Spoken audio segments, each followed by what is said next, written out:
Okay, your starter for this lesson will be take a new page in your book, or your exercise book, or if you don't have an exercise book, in the space below.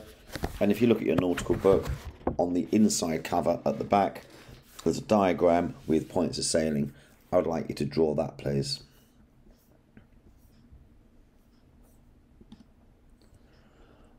Okay, I want to talk about the points of sailing. If we have a look at the short instructional video here, it'll talk about an introduction of points of sailing. So if you point a sailing boat straight into the wind, the sails are flat, it won't sail, it will go backwards. So the questions here: can a boat sail into the wind? What happens to the sails when a boat points into the wind? What is the no-go zone? And how do you know the direction the wind is blowing? So there'll be answers from the video, and there's a couple of answers for extra points here on previous videos, especially the one on the wind. Now if we're sailing close to the no-go zone, if you watch the video linked here, sailing close to the no-go zone, what is this point of sail called? How do we know we're on the edge of the no-go zone? And where should our sails be? So I'm asking, should they be in, out, or halfway? How do we go upwind, and what is it called? And that is answered in the video. And the next video is when we come further away from the wind. So if you watch the video here, we'll talk about reaching and the types of reaching, and we'll look at how do we trim the sails on a reach. So if we're sailing on a reach in a straight line, how do we know that our sails are correctly set? Running, this is when the wind's behind you.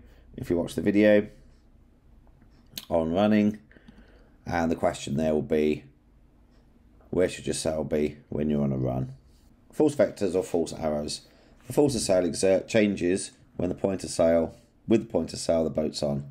If we're going downwind, all the force is behind us. If we're going close to the wind or close hauled, there's lots of sideways force and less forward force. When there's sideways force, the boat slips sideways. This is called leeway. To stop this, we use a daggerboard in our dinghies. So we put daggerboard in the dinghies, we're close to the wind. Because there's lots of sideways force, the boat leans over, so we have to sit on the side to stop the boat leaning over. So in the lesson, what we'll do, I'll go through this in a minute, we'll just annotate this and I'll show you the false diagrams, and we need to put on here where our centerboard should be. Well, I've got this diagram, just want to show you this vessel here in the no-go zone, sails flapping. This vessel here, close hauled, close to the wind, sail in tight. This one here, beam reach, sails the wind's 90 degrees to the boat on a beam reach. This one here, broad reach. So if we look at the boats using the sail with the wind across the sails to drive, the sails are all in the same position. That's because the wind direction doesn't change. I'll say that again, the wind direction doesn't change, it's blowing down the page. So it's blowing into this sail, blowing into this sail, blowing into this sail. But if we change direction with our boat, we have to pull the sail in or let the sail out, depending on our change of course.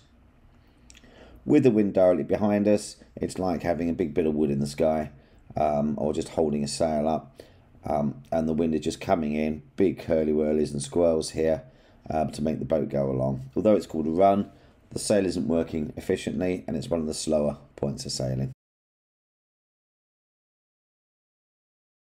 I want to talk about the forces on the sail. So if we have the no-go zone here, so we can't sail in this no-go zone, and we have a vessel close hauled either side. We'll make the diagram simpler by having a vessel on beam reach, so the wind is 90 degrees to the boat. So there's our sail, and on a broad reach, there's our sail. So I want to have a look at the forces on the sail. So the forces on the sail are all acting tiny little arrows.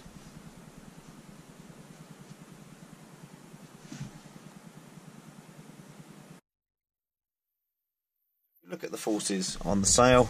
On this one here,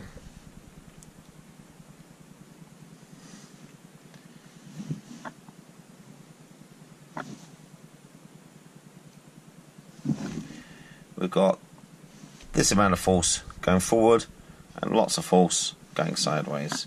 And this one here, more going forward and less sideways.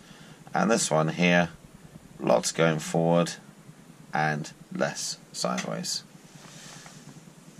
Okay, so when we're going close hauled, there'll be a lot of heeling force here, and to stop that happening, we put centreboard down and we sit out hard here. When we're beam reach with the wind 90 degrees to the boat, we have the centreboard half, and we still have to sit on the side to keep the boat flat.